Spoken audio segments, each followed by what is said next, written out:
RTCI vous présente Tous les week-ends, de 11h à 13h30, c'est le Panache. RTCI. RTCI, c'est vous. Panache sur RTCI. Avec Mahdi Kantaoui. RTCI. RTCI, c'est vous. Salut tout le monde, côté micro, c'est Mahdi Kantaoui. Chers auditeurs, chères auditrices, j'espère que vous allez bien. Il est très exactement 12h10 sur plateau d'RTCI. Je remercie l'équipe qui m'accompagne aujourd'hui, à savoir Kaysar Bouzriba pour sa précieuse collaboration technique et Sofiane Benjima côté création de contenu digital. Dans le cadre de Panache, en ce samedi 22 novembre 2025, j'ai le plaisir d'interviewer un invité pour parler d'un événement, à savoir Cap sur le bien-être en entreprise, qui se tiendra le vendredi 28 novembre 2025 dans un gîte rural à Borjozir. Alors, pour en parler, donc j'ai un invité, il s'appelle Monsieur Mahdi Warsh, qui est le gérant du cabinet Sphère Grise. Bonjour Monsieur Mahdi Warsh et soyez le bienvenu parmi nous sur le plateau d'RTCI. Bonjour Mahdi, donc bonjour à toutes vos auditrices et vos auditeurs et merci de m'accueillir au sein de vos locaux. Très bien. Alors avant de commencer l'interview, je tiens à informer que ce passage radio est sponsorisé par Sphère Grise. Donc Sphère Grise avec comme partenaire ETG Bank, hein, c'est bien ça? Tout à fait. Très bien. Alors Sphère Grise, c'est un cabinet tunisien spécialisé dans la formation et le coaching dédié à l'efficacité individuelle, collective et organisationnelle, donc depuis plus que 10 ans déjà. Alors Monsieur Mahdi Warsh, vous accompagnez les entreprises, les managers et les équipes à développer leurs compétences, renforcer leur leadership et améliorer leur performance. Alors, vous avez des programmes de formation qui s'appuient sur les neurosciences, l'intelligence émotionnelle et les meilleures pratiques managériales pour offrir justement des outils concrets et immédiatement applicables. Alors, qu'est-ce qui vous a motivé d'organiser l'événement Cap sur le bien-être en entreprise ? Alors en fait, au bout d'un certain nombre d'années, on fait parfois le bilan. Alors c'est pas forcément la crise de la quarantaine ou de la cinquantaine, mais professionnellement, on dit bon finalement, qu'est-ce que je fais? Qu'est-ce que je fais professionnellement? Quelle est la finalité de ce que je fais? Alors le fond, il change pas, mais la forme change. Alors ça peut être à travers des formations, du conseil, du coaching, comme vous l'avez si bien dit juste avant. Et en prenant de la hauteur, en m'arrêtant un instant, je me suis dit en fait, ce que je propose, c'est de l'efficacité. Oui. Alors j'aime bien ce terme parce que derrière efficacité, on peut mettre ce qu'on veut. Et en l'occurrence, on peut y mettre le bien-être et le bien-être en entreprise. Voilà. C'est très important le bien-être aujourd'hui, hein, surtout avec le stress. Exactement. Et puis ça va tellement vite que les gens ne sont pas... Déjà, ils ne sont pas assez gentils avec eux-mêmes. Ils ne prennent pas le temps justement de réfléchir sur leur propre bien-être. Ils ne se rendent même pas compte. Hein. Exactement. Les difficultés de la vie, que ce soit la vie personnelle ou au travail, ils trouvent ça normal. L'environnement est difficile et ils essaient d'avancer malgré ces contraintes et ces difficultés. Très bien. Alors comment on peut définir le bien-être durable au travail et pourquoi est-il devenu un enjeu stratégique pour les organisations ? Alors c'est une question... En fait, je ne sais pas s'il y a vraiment une définition précise et ce que je pourrais dire, c'est que le bien-être au travail, en fait, la toile de fond, ce sont les valeurs. Oui. Si on arrive à faire vivre ces valeurs, les valeurs fondamentales dans son environnement privé, personnel et son environnement professionnel, a priori, le bien-être sera là. Mais si on évolue dans un environnement professionnel où justement cet environnement nous empêche de faire vivre ces valeurs profondes, parasite, sabote ces valeurs, on va sentir un mal-être. On ne va pas forcément savoir pourquoi, mais ce mal-être sera présent.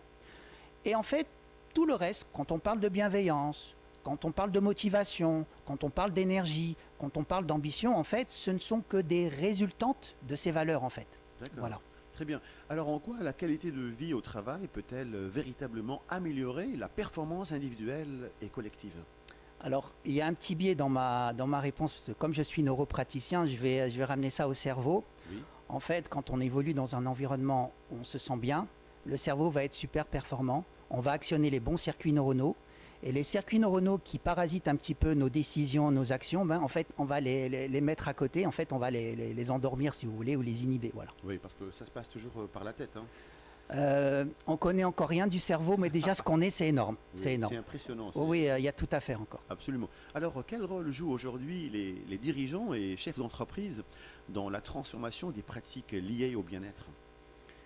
Comme toujours, hein, ils doivent être des exemples. S'ils ne montrent pas le chemin, le reste du train, c'est-à-dire les wagons, ne vont pas suivre. Oui. Donc, parfois, ils ne savent pas par quel bout commencer. Parfois, ils mettent des choses en place et puis ils sont maladroits. Mais quand l'intention est là, les collaborateurs, l'organisation en règle générale, suit et pardonne finalement les petites erreurs s'il y en a. Voilà. Très bien. Alors, Monsieur Mehdi Warch, à Sphère Grise, vous proposez également un accompagnement personnalisé en coaching, destiné aussi bien aux dirigeants qu'aux équipes, pour les aider à dépasser leur blocage, gagner en clarté et atteindre leur objectif, avec une approche pragmatique, humaine et orientée. Donc orienté résultat. Hein. Sphère Grise se positionne aujourd'hui comme un partenaire de confiance pour toutes les organisations qui veulent progresser durablement avec en partenaire TGI Bank. C'est bien ça, hein? Alors sur cet événement, le CAP sur le bien-être en entreprise, Oui. on a la chance et l'honneur d'être justement soutenu par TGI Bank parce qu'ils sont vraiment impliqués justement dans le bien-être en entreprise. Et c'est vraiment une stratégie pour eux parce qu'ils ont compris que derrière ça, il y a la performance et l'efficacité. Je reviens toujours à l'efficacité, vous me pardonnerez. C'est clair. Hein. Alors, quelles sont les attentes principales des participants à cet événement, qu'ils soient des DRH, donc directeurs de ressources humaines, des managers, ou bien des responsables de qualité de vie au travail? Alors, il y a eu plusieurs demandes ou plusieurs attentes, on va dire. Donc, il y a des personnes, des cadres d'entreprise qui ont besoin de structurer un petit peu les choses, de voir un petit peu c'est quoi le bien-être en entreprise, qu'est-ce qu'on peut faire. Il y en a d'autres aussi qui connaissent déjà ça, mais ils ont besoin de ressortir avec des vrais outils, des méthodes qui sont pragmatiques et opérationnelles, c'est-à-dire qu'ils peuvent vraiment utiliser dans leur environnement, pour eux-mêmes, mais aussi pour leurs équipes. Très bien. Alors, pouvez-vous nous donner un aperçu des conférences inspirantes prévues et les thématiques phares qui seront abordées? Alors, il y aura 6 conférences et 4 ateliers. Alors, il y aura deux universitaires parce que je voulais vraiment qu'il y ait un bloc, une assise académique. Oui. Ce sont en plus des chercheurs dans les RH et dans le marketing. D'accord. Il y aura des ateliers qui seront assurés par des formateurs coachs. Nous aurons aussi une nutritionniste parce que ce qu'on mange est très important pour le bien-être. Oui. Nous aurons aussi une kinésithérapeute qui fera faire des petits mouvements. Alors, je ne connais pas les détails, mais les participants vont être obligés de bouger. Oui. Nous aurons aussi deux témoignages. Donc, je voulais qu'il y ait un témoignage de l'entreprise. Donc, ça, c'est classique. Mais aussi un médecin qui vient du monde de l'hôpital. Et elle nous expliquera justement comment, avec des ressources limitées, on arrive quand même à travailler sur le bien-être, pas des patients, ça c'est normal, mais du personnel soignant. Ça, c'est important. Et il y a des passerelles à faire, en fait. Très bien. Et les universités, c'est des universités publiques ou privées? Non, c'est public, c'est l'ISG. Oui. L'Institut supérieur de gestion. De Tunis. Donc, on a l'AMIA et l'ASSAD qui vont intervenir. L'Assad Rachem? Tout à fait. C'est vrai? Oui. Ah, c'est très bien. Il est connu, je sais qu'il est connu. Et on a une relation amicale, donc ça arrange bien les choses. Et nous l'avons reçu ici, sur le plateau d'RTCI. Très bien, très Voilà. bien. Très bien. Alors, qu'est-ce que cet événement offre de différent par rapport au séminaire de qualité de vie, au travail traditionnel? Alors déjà, si je ne dis pas de bêtises, c'est vraiment le premier événement qui est consacré uniquement à ce sujet, à cette thématique du bien-être en entreprise. Et il faut dire que durant toute la journée, il y aura 10 intervenants différents parce que j'ai agrégé derrière moi 10 personnes qui n'ont pas le même profil que moi, qui n'ont pas les mêmes spécialités, le même domaine d'expertise, pour qu'il y ait vraiment une complémentarité. Et c'est surtout le format, en fait. Chaque intervention, c'est 20 minutes. Oui.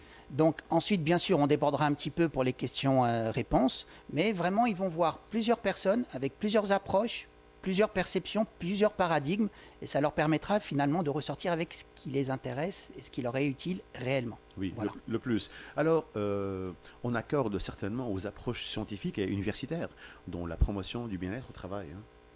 Oui, tout à fait. Donc on se rend compte, je reviens encore au cerveau, hein, tout se passe au niveau du cerveau, parce que je vais rentrer un petit peu dans les détails. Quand le cerveau, les bons circuits neuronaux sont actionnés, les bonnes hormones vont être sécrétées, et on est chimique, hein, et quand les bonnes hormones sont sécrétées, on a envie d'y revenir. C'est un petit peu comme de la drogue. Si je peux me permettre un petit parallèle, quand on fait du sport de manière régulière, pourquoi on aime toujours aller faire du sport finalement? Parce qu'il y a un bien-être après, pendant et ainsi de suite. Donc on n'a aucune raison de ne pas y retourner. Donc si on évolue dans un environnement professionnel où on ressent du bien-être à travers ses collègues, à travers l'organisation, à travers les différents processus de l'entreprise, qu'elle soit privée ou publique, eh ben, quand on se lève le matin, on est super content. Oui. Voilà. Très bien dit. Alors, les ateliers pratiques semblent être un point fort de la journée. Quel type d'outils seront proposés? Alors, il y aura des mouvements qui seront faits grâce à notre kiné de l'équipe, Oui, des mouvements qui pourront justement permettre à chacun de recouvrer de l'énergie, oui. à se sentir mieux dans son corps, et ce sont des mouvements qui pourront refaire au bureau. Une simple chaise Ah, d'accord. suffira. Oui, Me concernant moi je vais leur expliquer un petit peu comment justement aborder les grosses difficultés, les contraintes ou même les catastrophes qui peuvent arriver dans son environnement professionnel. Et je leur ferai faire aussi un mouvement pour qu'ils vivent sur le plan physique et émotionnel ce qu'est justement traverser la tempête en fait. Voilà. alors ça va devenir une habitude par la suite, hein? Oui, on va alors ritualiser, je ne sais pas si Oui. c'est le bon terme, mais on va le faire au moins une fois par an. Alors, vu l'enthousiasme qu'on a rencontré vis-à-vis, enfin, quand on a Des commencé à participants, discuter, oui. voilà, surtout les DRH et les Oui. cadres d'entreprise, en fait, on se demande si on ne va pas le faire deux fois. D'accord. Reproduire celui-là une deuxième fois et chaque année changer de thématique. Oui, c'est super. Alors, comment ces outils pourront-ils être mobilisés concrètement dès le lendemain dans les entreprises participantes? Alors, les conférences, on va transmettre des méthodes, ok, des informations, et les ateliers, ils vont vivre, ils vont expérimenter les outils. D'accord. Donc le fait de l'expérimenter, donc ils vont mieux le comprendre, et à ce moment-là, ils pourront le reproduire s'ils pensent que c'est utile pour eux. S'ils pensent que pour eux c'est bon, tant mieux, mais ils pourront le reproduire aussi pour leurs collaborateurs et leurs collègues, hein, D'accord. et par extension, la famille aussi. Voilà, parce que la question me traverse l'esprit. J'aimerais bien savoir, est-ce que vous avez identifié des freins fréquents dans les organisations lorsqu'il s'agit d'améliorer la qualité de vie au travail? Moi, j'ai pas vu personnellement de frein. Alors, il y a une différence entre oui, il faut le faire et est-ce qu'on le fait réellement? Oui. Ça, c'est déjà une chose. D'accord. Il y a aussi parfois des personnes qui sont vraiment convaincues, mais ils ont l'impression d'être seuls dans l'organisation et finissent par perdre en motivation et en énergie. Et puis, ils désespèrent, ils laissent tomber. Mais globalement, quand on parle bien-être, tout le monde est d'accord. Oui, bien Ok, sûr. tout le monde est d'accord. Surtout quand on comprend que le bien-être est lié à la performance. Ah oui. Mais après, est-ce qu'on a les ressources? Donc, je reviens un petit peu au témoignage que nous aurons dans l'hôpital. Il n'y a pas de ressources ou très peu en fait, pour le bien-être du personnel soignant. Mais je vous assure, hein, avec de l'ingéniosité, deux, trois cailloux, on se débrouille et on fait quelque chose. Voilà. Très bien. Alors, on peut dépasser ces résistances internes et engager durablement les collaborateurs? Oui, bien sûr, quand tout le monde comprend. Alors, bien sûr, quand il y a un changement dans une organisation, quelle qu'elle soit, on a des gens qui vont adhérer tout de suite. Il y a des gens qui vont être critiques. À la limite, il faut juste discuter avec eux. Il y a des gens qui vont être contre parce que pour des raisons internes, il faudra essayer de savoir comment justement débloquer ça. Et puis, il y a des gens aussi qui sont toujours contre quoi qu'on propose. Mais bon, il faut faire avec. Ça, c'est vraiment de la sociologie de Il base. faut faire face à ces Voilà. résistances, hein. À partir du moment où on fait comprendre à chacun, quel que soit son niveau hiérarchique, qui gagnera à ce bien-être en entreprise, okay, à ce moment-là, il n'a aucune raison de ne pas adhérer au process. Voilà. Très bien. Je tiens à rappeler que notre passage radio est sponsorisé par Sphère Grise. Alors, quel est l'impact du cadre choisi, donc un gîte rural, sur la dynamique de réflexion et de déconnexion professionnelle? Alors, ça aurait pu être la montagne, ça aurait pu être sûr. la plage, ça aurait pu être la forêt. En fait, tous les endroits où nous, personnellement, quand on y va, on décompresse en fait. On se sent bien, on a l'impression de respirer de l'air, surtout quand on vit au centre-ville ou en ville, Absolument. de l'air pur et ainsi de suite. Donc le gîte rural, il n'est pas loin de Tunis. On arrive là-bas, et déjà on pose le décor. Oui. On arrive là-bas, les gens vont commencer à se détendre et vont commencer justement à ressentir du bien-être. Bien-être, Exactement. oui. Très bien dit. Alors, à quel point les échanges informels et le networking contribuent-ils à la réussite d'un tel événement? Bah déjà, les participants vont se réunir autour d'une thématique commune. Oui. Déjà, ils sont là pour la même raison. Absolument. Alors, ils n'ont pas forcément la même approche, mais il y a ce socle commun. Et puis, c'est vraiment l'occasion de rencontrer des gens qu'on n'a pas du tout l'occasion de rencontrer dans d'autres circonstances. Parce que très souvent, quand il y a des événements, c'est sur un marché particulier, sur un business particulier. Or là, on a tout type de participants, du public, du privé, et ainsi de suite. Et Voilà. quel serait le rôle des DRH dans l'ancrage des nouvelles pratiques de la qualité de vie au travail? Alors, déjà, les DRH, c'est vrai que les pauvres, on leur met beaucoup de responsabilités. C'est vrai, hein. Moi, ce que je dis souvent, et c'est pareil pour le marketing, je pense que tout le monde, quel que soit son poste dans l'entreprise, doit être formé un minimum aux ressources humaines Oui. et au marketing. Et à partir de là, ça permet de faciliter les choses. Maintenant, le DRH, si on lui donne carte blanche et on lui donne les ressources justement pour mettre ça en place, il n'y a aucune raison Il sera de... partant, Eh bien sûr, et il fera le travail super Oui, bien en fait. Absolument. Voilà. Alors, comment les entreprises publiques et privées peuvent-elles collaborer et s'inspirer mutuellement en matière de bien-être au travail? Alors, collaborer, c'est quand même un terme fort. Parce que peut-être on ne pense pas pareil. Hein. Oh, voilà, ah oui. La finalité n'est Ouais. pas du tout la même. La perception aussi n'est le pas la but, même, hein. exactement. Ouais. Mais par contre, ce que je peux dire, c'est qu'il y a des manières de faire dans le domaine public et d'autres manières de faire dans le domaine secteur, privé. oui. Et on peut construire des passerelles. Oui. On peut justement transférer d'un environnement à l'autre sans aucun problème. Collaborer, c'est très fort. Pourquoi pas, hein. Mais les manières de faire, oui, on peut échanger sur les manières de faire. Et d'ailleurs, c'est ce qu'ils feront le vendredi 28. Oui. Ça sera l'occasion, justement, on parlait de réseautage, d'échange. Quand quelqu'un du privé parlera à quelqu'un du public, automatiquement, ils diront, ah, nous, on fait comme ça, nous, on fait comme ça. Et puis le privé expliquera, nous, on fait comme ça et comme ça. Et puis à ce moment-là, ça donnera des idées. Et puis, pourquoi pas tester? Oui. Okay, il y a de bonnes choses dans un domaine comme dans l'autre. C'est sûr. Voilà. Alors, qu'en est-il des jeunes salariés et les nouvelles générations?